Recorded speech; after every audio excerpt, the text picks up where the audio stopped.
let's stick to that subject. The Last Dance. It came out yesterday. Everybody watched. I know everybody was tuned into it. Michael Jordan and the Bulls. You was in the league already at that time. You had to go up against Mike. Give me. Let's talk about that. So give me experience or two. For me, he's the greatest player to ever play the game, and he was my hero as a kid. Got a chance to play against him. 96, 97, I came in the league. That was around the time that this was. Right. It was. I think so. I think the Last Dance was 97, 98. So yeah, my second year in the league.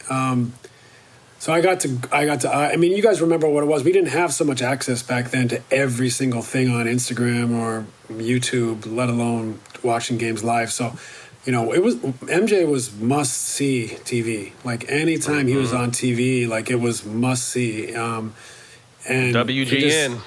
I mean, he just had this charisma on top of all the gifts and skills and mentally, how great he is. I mean, playing against him, the one thing that I think that he was unlike any other player I've ever played against is that there was a real fear playing against him. Like people, I've never seen like the league be kind of fearful of a player or have that much reverence for a player, no matter who has come since then. That was a different feeling when you're playing Mike, because you just knew, like there was such a seriousness and competitiveness and fire in him, and there was a fear with how that was going to manifest itself potentially on any given night. So he was.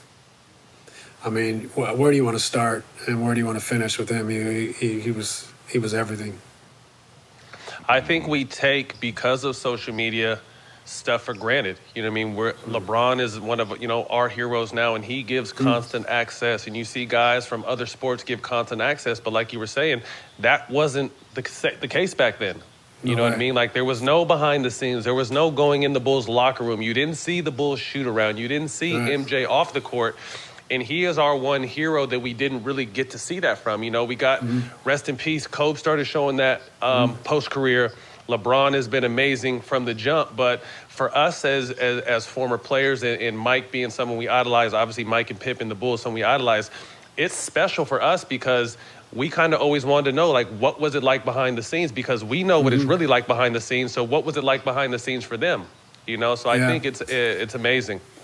That's a great point. I mean, I don't know about you guys, but watching the first two episodes, didn't it just take you back, like, to being a kid almost? What it felt like to watch him? It's amazing how the pull he had over us. And you're right, like, we didn't get that access. Like, we didn't get, like you said, all that stuff that current players have just grown up providing. They've grown up with phones and cameras and social media. There was none of that, So, to go and watch it is like putting our generation back to our teenage or younger years. Being a kid, and getting to see those things that you never got to see. We hear the stories, but to actually see some footage coupled with some stories is incredible. Rank these three players for me, in your opinion: MJ, Kobe, LeBron.